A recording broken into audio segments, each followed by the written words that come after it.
Hi, folks. Romantic poetry is often very strong in imagery, and imagery is integral to all poetry, or at least I'll claim it is. So, right here at the front end, this is a nice time for a nice general lecture on imagery. Now, were I to define a poem, I would say it usually contains all of the following. Structure. Now, structure means a lot of different things. It doesn't mean just, this sequence of quatrains with regular meter and end rhyme and such as that. Rather obviously, it means all sorts of things ranging from that to free verse to experimental structure to labeled names and unlabeled structures and certain ones and such as that. Metaphor. And that's what I'm going to be talking a lot about throughout the class. Every poem we look at. Metaphor. What does the poem say and what are the implications of what it says? Then the other element we would talk about that I would call pretty much universal, I might claim it's requisite, is imagery. And what is imagery, folks? Imagery, pattern of words that serves to create a picture, a vivid image, picture in one's mind. That image may be based on or appeal to any of the five senses. So you can have a visual image, you can have an auditory image, an olfactory image, a tactile image. Put my hand out in front here. There we are. Tactile image, touch. And a gustatory image.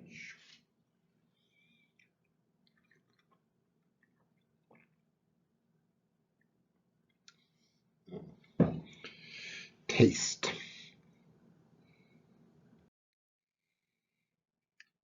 Visual image, let's go through, let's do a nice example of each from a poem.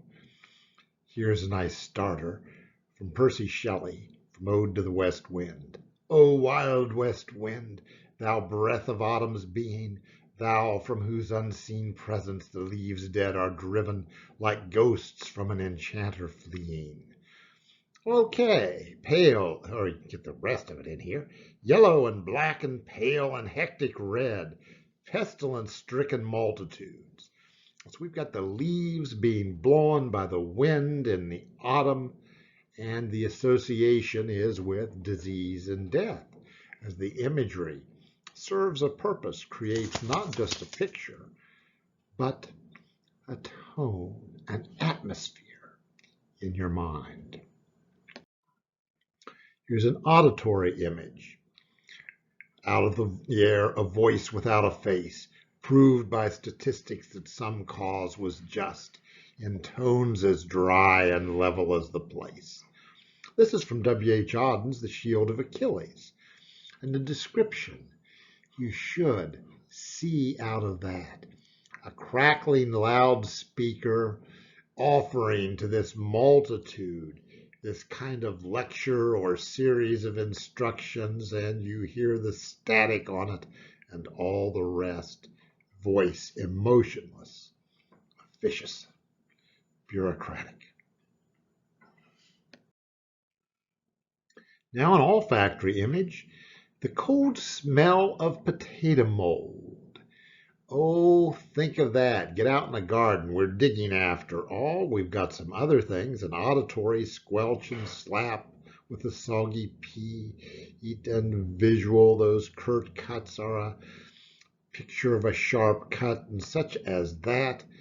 But that smell image, fresh earth, ties to fertility, growing, and harvesting. In this case, harvesting, root crops, potatoes.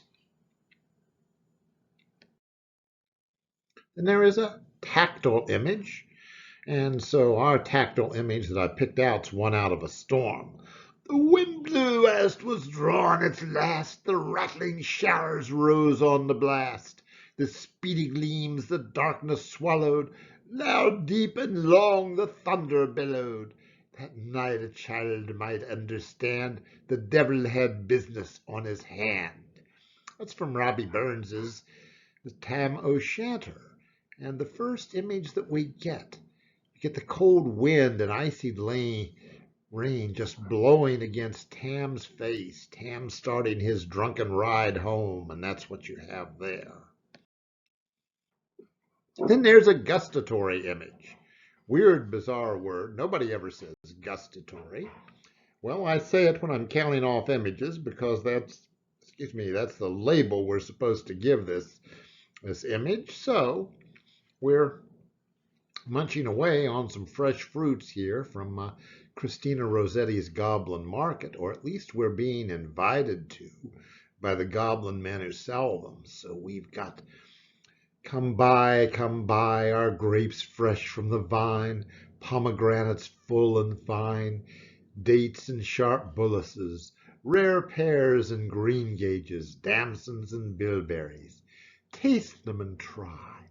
All sorts of exotic fruit. The poem has a long, long list of them, all to make your mouth water as the goblin men offer their seductions on innocent young women. Now, each of those poems I've used as an example is one we'll be discussing in this class. They're all out of this class quite deliberately. But guess what? You can find examples of all 5 types in Samuel Taylor Coleridge's Kubla Khan. That poem is coming up fairly shortly, and so we did the imagery lecture quite deliberately to tie with it. You'll care about that upcoming. But that's going to be our little introduction to imagery. As I said, we'll talk a fair bit about imagery and quite a lot about metaphors. Less about poetic structure because that's just not what I do with this class. We've got some other folks here in this department who can tell you lots and lots about poetic structure. Okay.